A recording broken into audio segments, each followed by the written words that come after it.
Why would anyone spend $7 million on a house they would use for 6 weeks? Not as an investment. Not to rent out. Not even to live in year-round. Just 6 weeks. Every summer. Then lock the doors and leave 58 servants behind to maintain an empty palace through the winter. This is not a question about money. The Vanderbilts had more than they could ever spend. Cornelius the Second could have built 10 houses this size and barely noticed the expense. The cost was irrelevant. So the question remains, why build the breakers at all? The answer reveals a world that no longer exists.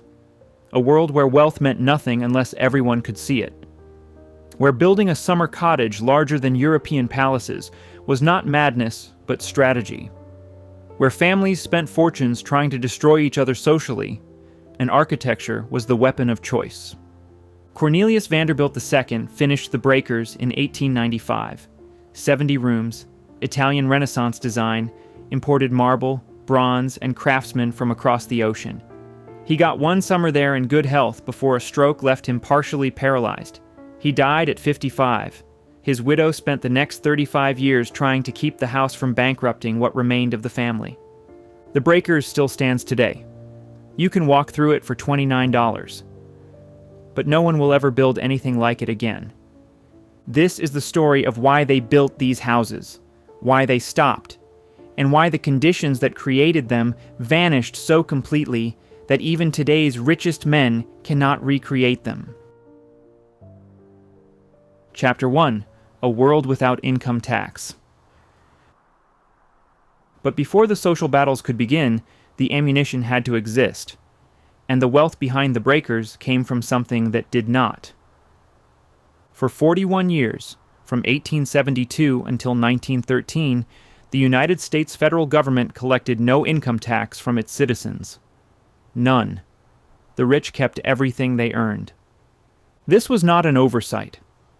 The Constitution originally prohibited direct federal taxation without apportioning it among the states by population. Congress had imposed an income tax during the Civil War to fund the Union Army, but that measure expired in 1872. When lawmakers attempted to revive it in 1894, the Supreme Court struck down the law as unconstitutional. The Vanderbilts built their empire in this void. Cornelius Vanderbilt, known as the Commodore, died in January 1877. He had started with nothing. A ferry boat borrowed from his mother. By his death at 82, he controlled a transportation network spanning the eastern seaboard, steamships first, then railroads.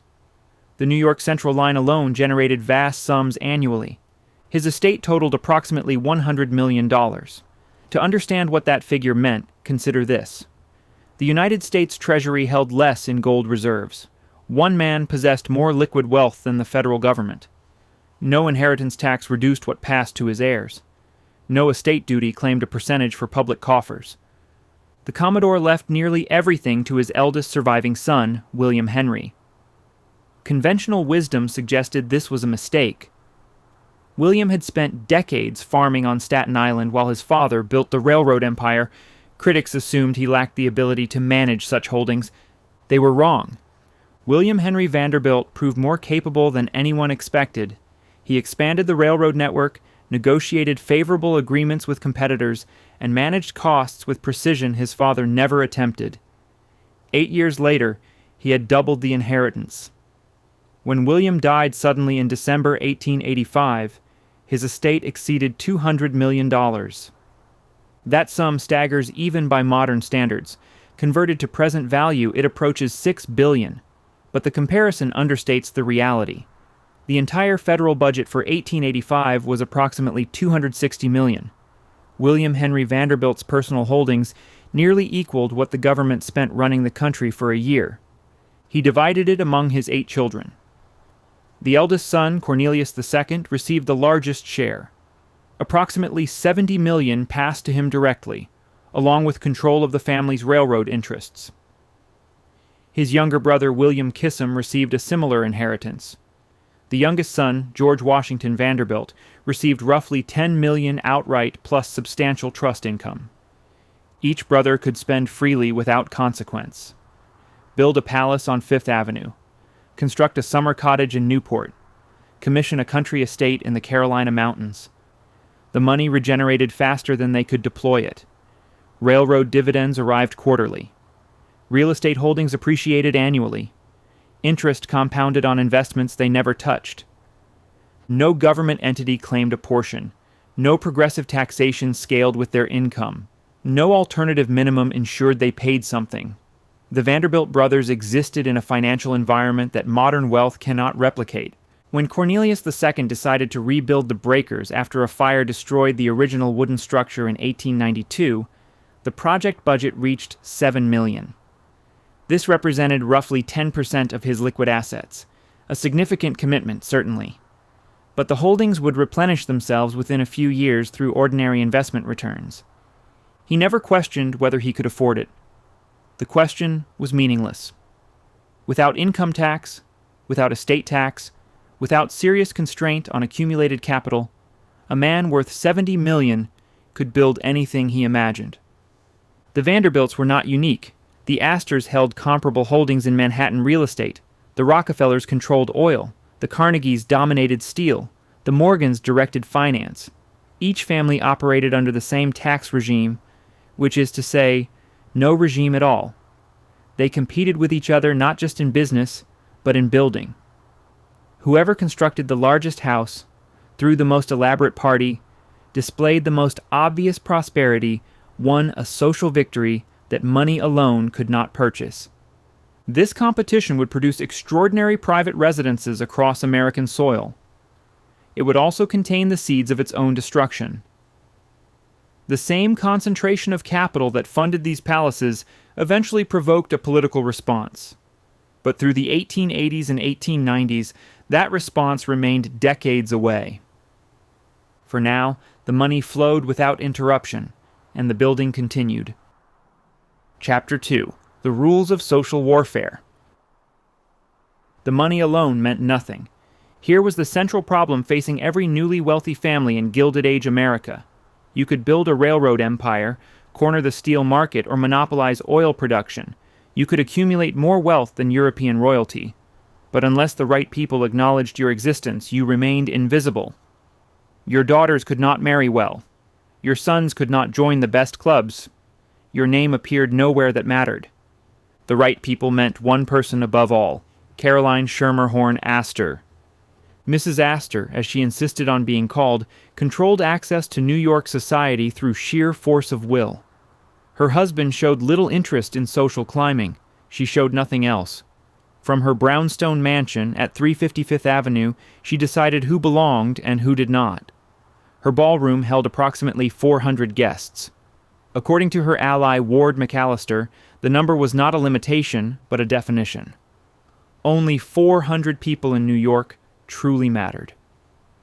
If you went beyond that number, McAllister explained, you would find people who either felt uncomfortable at a ball or made others uncomfortable.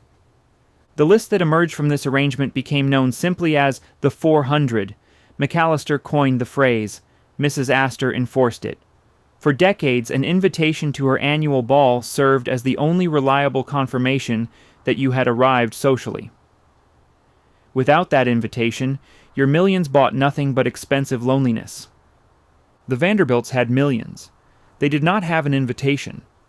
Mrs. Astor considered the family irredeemably common. The Commodore had been a ferryman. He swore constantly, spat tobacco, and conducted business with a brutality that offended genteel sensibilities. His descendants inherited his fortune but not his manners. Mrs. Astor refused to call on them, which in the elaborate etiquette of the era meant she refused to acknowledge they existed. She would not visit their homes. She would not receive them in hers. She would not invite them anywhere. Alva Smith Vanderbilt decided to change this. Alva had married William Kissam Vanderbilt in 1875, gaining access to one of America's largest fortunes. But money without social position was merely wealth. Alva wanted power. She understood that breaking into society required a weapon, and she chose the most expensive one available: architecture. In 1882, William completed a mansion at 665th Avenue that occupied an entire city block. Designed by Richard Morris Hunt in the style of a French chateau, It announced the Vanderbilts' arrival in a language even Mrs. Astor could not ignore. The building itself was an argument. If we can construct this, it declared, we belong here. Alva then planned a housewarming ball for March 1883 that would surpass anything New York had witnessed. She invited journalists to preview the decorations. She let rumors circulate about the costumes, the flowers, the entertainment. Young society women began rehearsing quadrilles in anticipation. The entire city buzzed with talk of the upcoming event. One person received no invitation: Carrie Astor, the daughter of Mrs. Astor herself. The reason was exquisitely simple. Alva explained that since Mrs. Astor had never called on the Vanderbilt home, she had no address to which she could send an invitation. A perfect trap wrapped in perfect manners. Mrs. Astor could maintain her snub and watch her daughter excluded from the social event of the decade, or she could relent. Carrie had been practicing her quadrille for weeks with friends who all received their invitations. She begged her mother to do something. Mrs. Astor, recognizing defeat, ordered her carriage to 660 Fifth Avenue. She left her calling card. The next day, the Astors received their invitation. On March 26th, 1,200 guests in elaborate costumes filled the Vanderbilt mansion. Mrs. Astor attended dressed as a Venetian princess. Her presence confirmed what everyone already understood. The Vanderbilts had won. They would subsequently receive invitations to the Astor Ball. They had entered the 400. But Alva's victory came with a complication. That same evening, her sister-in-law Alice arrived dressed as the Electric Light. Her gown, created by Charles Frederick Worth, glittered with hundreds of diamonds arranged to suggest illumination. Alice outshone everyone in the room, including the hostess. The rivalry between the two women would intensify for years. It would eventually shape the mansions of Newport. The game worked exactly like this. Every triumph created new enemies. Every ally expected reciprocation. Building a house larger than your neighbors established dominance, but it also demanded a response. The competition fed on itself, escalating until the structures became almost absurdly grand. Newport, Rhode Island, became the ultimate arena for these battles. The summer season there lasted 6 to 8 weeks, from early July through late August. Yet families spent millions constructing cottages they would occupy for less than 2 months annually. The compressed time frame intensified everything. All the dinners, balls, and garden parties that might spread across a year in other cities concentrated into a single explosive summer. Reputations rose and fell between June and September. The Vanderbilt brothers understood this perfectly.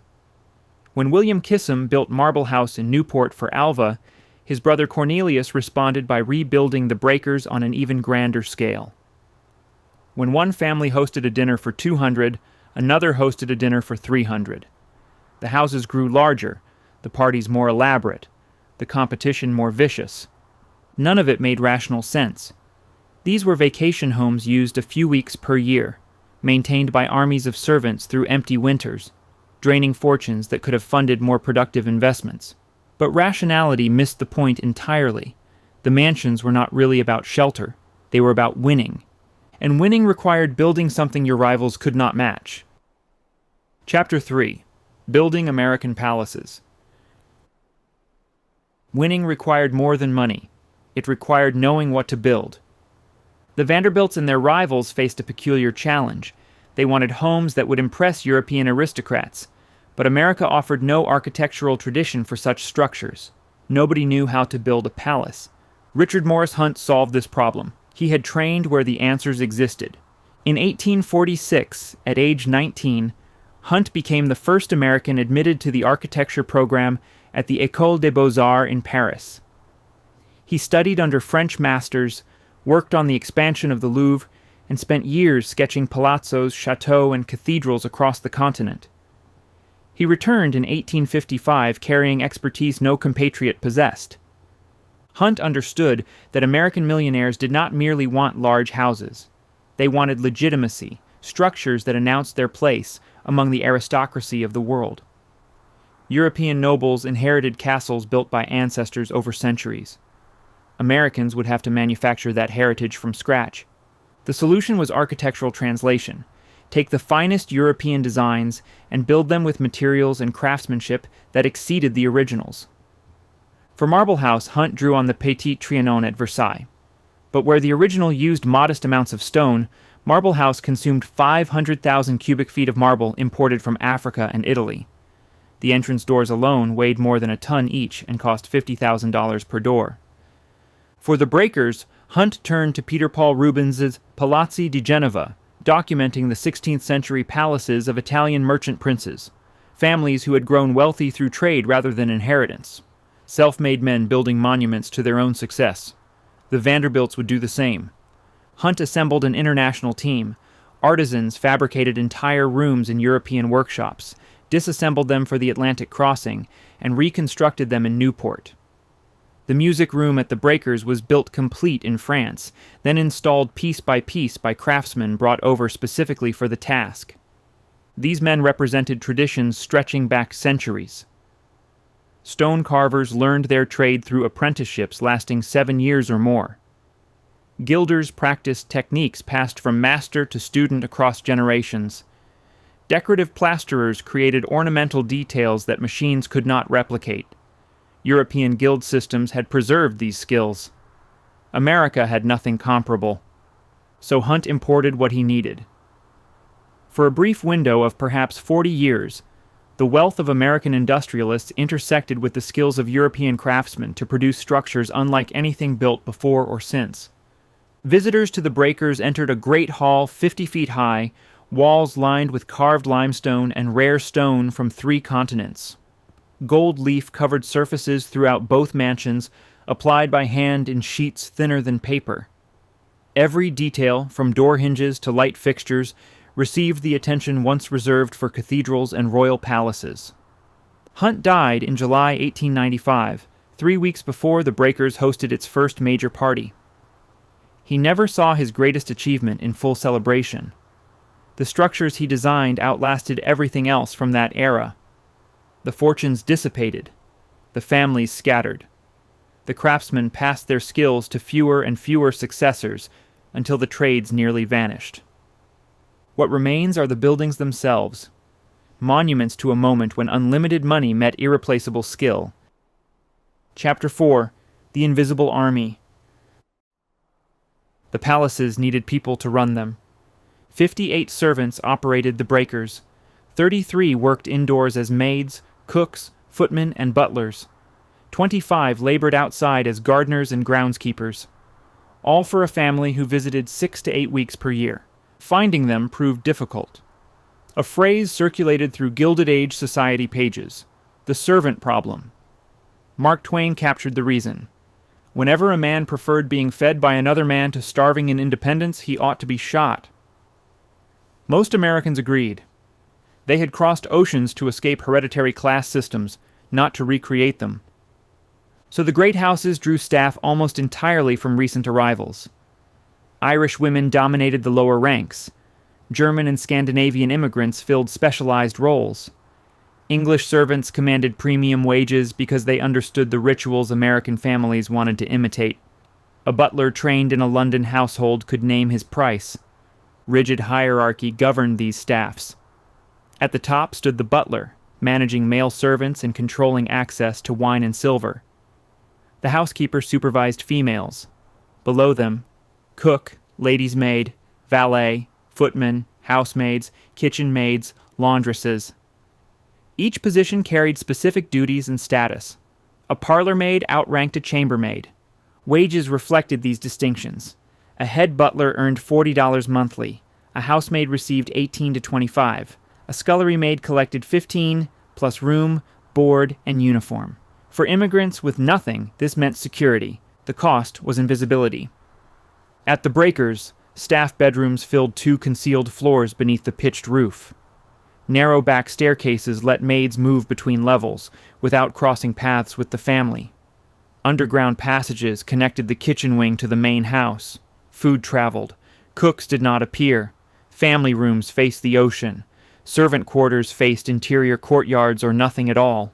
Workdays had no limit. A housemaid rose before the family woke and worked until they retired. 16 hours was common. Days off depended on employer generosity. Female servants could not marry and keep their positions. No servant could speak unless spoken to. In some households, staff were forbidden from making eye contact. They existed to perform functions, not to be acknowledged. The arrangement suited everyone temporarily. Wealthy families got their houses run, immigrants got stability, fresh arrivals kept stepping off boats at Ellis Island, willing to trade years of service for a foothold in America. But nothing about it was permanent. The servants were climbing, not settling. Their children would refuse the bargain. And when willing workers stopped arriving, the great houses would face a problem money could not solve. Chapter 5. One Summer in Good Health. The fire that destroyed the original breakers in November 1892 should have been a disaster. For Cornelius Vanderbilt II, it was an opportunity. His younger brother William had just unveiled Marble House down the road. $11 million. 500,000 cubic feet of marble. The most opulent summer cottage Newport had ever seen. Cornelius, the head of the Vanderbilt family, now owned a pile of charred wood on the same stretch of coastline. He would build something larger. Cornelius hired Richard Morris Hunt within weeks of the fire. The architect produced preliminary designs in 6 weeks. They settled on a 70-room palazzo inspired by the merchant palaces of Renaissance Italy. Construction began in spring 1893 with a deadline that seemed impossible. Completion before summer 1895. 2,000 workers labored in shifts around the clock to meet that schedule. They built the structure from steel and stone rather than wood, eliminating the fire risk that had destroyed the original. The boilers that heated the house sat underground, separated from the main building by a tunnel, so that even a catastrophic explosion could not reach the living quarters. Every precaution money could buy. The house was ready in time. Cornelius and his wife Alice hosted their first full summer there in 1895. He was 51 years old, president of the New York Central Railroad, head of the wealthiest family in America. The breakers announced his supremacy over his brother, over Newport, over anyone who might question his position. He got one summer in that condition. In 1896, Cornelius suffered a massive stroke. It left him partially paralyzed, confined largely to a wheelchair. He spent the next 3 years watching his health decline, unable to manage the railroad empire that had defined his life. He died in September 1899 at 55. Alice was 49. She would live another 35 years. The house Cornelius built to demonstrate his power became her burden. He left her a $7 million trust fund generating $250,000 annually. It sounded like an enormous sum. It was barely enough. Property taxes on the breakers rose steadily through the early 20th century, reaching $83,000 per year by the mid-1920s. The staff required to maintain an empty mansion consumed more. Alice also had to support the family's Manhattan residence, where taxes reached $130,000 annually. Together, the two houses devoured nearly all her income. She began alternating years, one summer in Newport, the next summer abroad while the breakers sat closed. Even a Vanderbilt could not afford to maintain both properties simultaneously. In 1926, Alice sold the Manhattan mansion for $7 million. Developers demolished it the following year.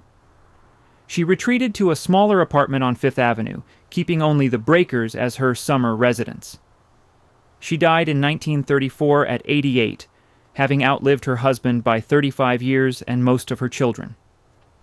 The house that Cornelius built to surpass his brother survived everything except the world that created it.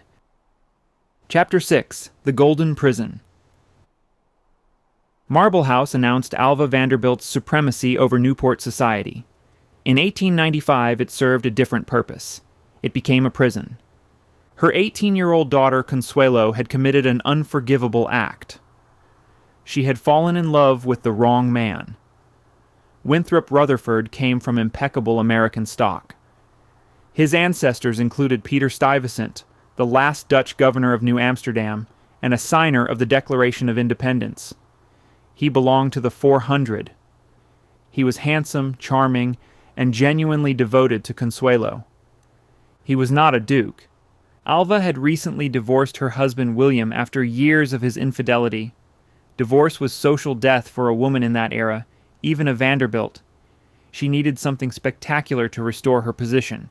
Her daughter marrying into the highest ranks of British aristocracy would accomplish what no amount of money could buy. She had already selected the groom. Charles Spencer Churchill, the 9th Duke of Marlborough, had inherited Blenheim Palace and the crushing debts that came with it. He needed American money. Alva needed a title. The transaction made perfect sense to everyone except the bride. When Consuelo confessed her secret engagement to Rutherford that summer, Alva exploded.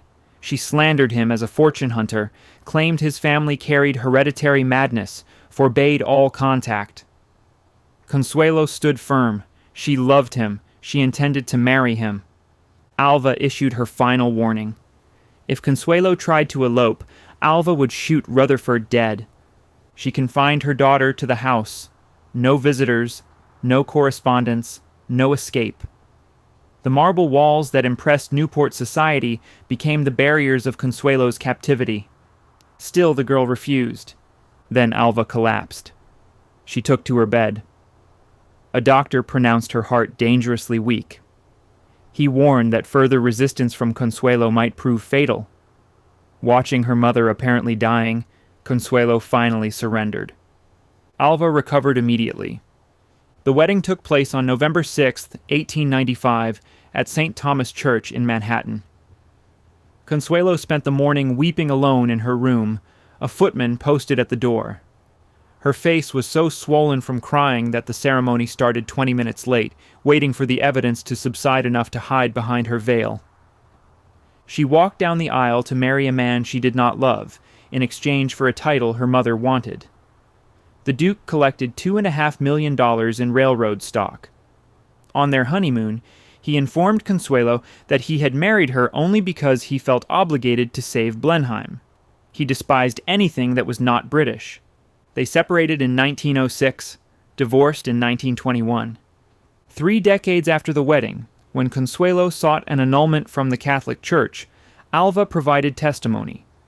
She stated plainly what everyone already knew. I forced my daughter to marry the Duke. I have always had absolute power over my daughter. By then, Alva had reinvented herself as a champion of women's rights. She served as president of the National Woman's Party. She marched for suffrage. She advocated for female independence and autonomy. The woman who had locked her daughter in a marble prison to force an unwanted marriage spent her final years fighting for women's freedom to control their own lives. She never acknowledged the contradiction. Chapter 7. The Titanic Mansion. Peter Widener started as a butcher's apprentice in Philadelphia. He made his first fortune supplying mutton to Union troops during the Civil War. He invested in streetcars, then steel, then Standard Oil. By the 1890s, he ranked among the richest men in America. In 1897, he commissioned Horace Trumbauer to design a house that would hold his family and his art collection under one roof. The result was Linwood Hall, 110 rooms, 55 bedrooms, a ballroom for 1,000 guests. Paintings by Raphael, Rembrandt, Donatello, Van Dyck, and El Greco lined the walls of a private gallery that rivaled any museum in America. The estate covered 300 acres outside Philadelphia. It had its own power plant, its own farm, its own water system. 100 servants kept everything running. Widener piped hot air from the farm buildings to the main house so no furnace fire could threaten his paintings. His grandson later called it the last American Versailles. In 1912, Widener's eldest son George and grandson Harry boarded the Titanic for the voyage home from Europe. Neither survived. A wedding planned at Linwood Hall for Harry's sister became a quiet ceremony instead. Peter Widener died 3 years later. His surviving son Joseph inherited the house, the art, and a fortune of $60 million. Joseph continued opening the gallery to the public several months each year, sharing the collection his father had spent decades assembling. Then came the forces that would destroy it all. Income tax, inheritance tax, property tax. the costs of maintaining a 100-room mansion with 100 servants, while the government claimed an ever larger share of every dollar. In 1940, Joseph's son wrote in his autobiography that the days of America's privately owned treasure houses were over. He was not being dramatic. He was being accurate. In 1942, Joseph donated the art collection to the National Gallery in Washington. He kept Linwood Hall, but the walls hung empty. He died the following year. In 1944, the remaining contents were auctioned. Life magazine covered the sale. The family offered the house itself, but found no buyers. No one in the family wanted it. The estate that had once employed 100 people sold in 1952 for $192,000 to a religious seminary. The seminary could not afford the upkeep either. Over the following decades, they stripped and sold the interiors piece by piece. Mantels, paneling, fixtures, anything that could be removed and converted to cash. By the 1990s, the building sat abandoned. Vandals and weather did what the seminary had not finished. The last American Versailles rotted behind its iron gates for 30 years. In 2023, a preservation foundation purchased it for $9 million. They estimate 50 million more will be needed to restore what remains. Peter Widener's great-grandchildren could not give away what he spent a lifetime building. Chapter 8: The Perfect Storm. On February 3, 1913, the 16th Amendment became law. Congress could now tax income directly. The first rate seemed modest, 1% on earnings above $3,000, a top rate of 7% on incomes exceeding $500,000. Fewer than 1% of Americans owed anything at all. Then came the war. By 1917, the top rate had climbed to 67%. By 1918, 77% on income above $1 million. A man who earned $500,000 in 1910 kept nearly all of it. The same income in 1918 left him with barely a quarter after federal taxes alone. The rates dropped after the armistice, but never returned to pre-war levels. Estate taxes arrived in 1916, claiming a share of wealth at death. By 1941, the top estate rate reached 77%. A fortune that had passed intact from Commodore Vanderbilt to his son to his grandsons would now lose 3/4 of its value with each generation. Meanwhile, the servant class that made these houses functional was disappearing. The war had opened factory jobs that paid better than domestic service, and came without the uniform, the hierarchy, the perpetual invisibility. Women who might have scrubbed floors in Newport discovered they could rivet airplane parts in Connecticut for twice the money and go home at the end of the shift. Immigration restrictions accelerated the collapse. The acts of 1921 and 1924 slashed the flow of newcomers from Southern and Eastern Europe to a fraction of pre-war levels. The pipeline that had supplied Irish housemaids and German cooks for half a century slowed to a trickle. The children of immigrants refused to follow their parents into service. They had not crossed an ocean to bow and scrape for another generation. They wanted careers, not positions. Independence, not livery. By 1940, the ratio of servants to households had fallen 36% from 1900. The houses had not gotten smaller. The families had not learned to cook. The work still existed.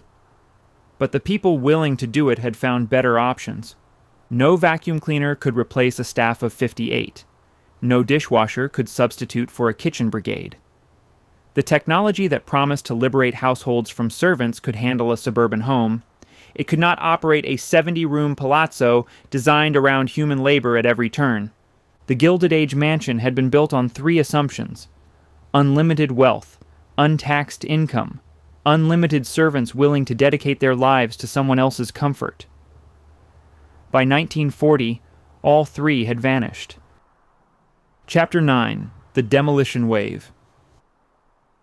1926 was the year Fifth Avenue died. In that single year, the wrecking balls came for 3 of the grandest houses in American history. The Cornelius Vanderbilt Mansion at 57th Street, William K. Vanderbilt's Petit Chateau at 50th, Mrs. Astor's Palace at 65th, the house where the 400 had been invented and enforced for 3 decades. All 3 had stood for roughly 40 years. All three fell within months of each other. The developers who bought these properties did not want the buildings. They wanted the land beneath them. Cornelius Vanderbilt's widow received $7 million for her mansion. The buyers intended to demolish it before the check cleared. In its place rose Bergdorf Goodman, a department store. The Petit Chateau became 666 Fifth Avenue, an office tower. Mrs. Astor's ballroom, where social standing had been granted or destroyed with a single invitation, became Temple Emmanuel. A week before the wreckers arrived at the Vanderbilt mansion, Alice opened it to the public for 50 cents admission. The money went to charity. Thousands came to see how the other half had lived. Then the house came down. The pattern repeated across Manhattan throughout the 1920s and 30s. The Fisk Mansion, the Brokaw House, the Clark Palace with its 121 rooms and 31 bathrooms fitted with gold fixtures. William Andrews Clark had spent $7 million building it in 1911. 16 years later, no buyer could be found. The maintenance costs exceeded what anyone would pay. It was demolished in 1927. The economics had inverted completely. These houses had been built to display wealth. Now they destroyed it.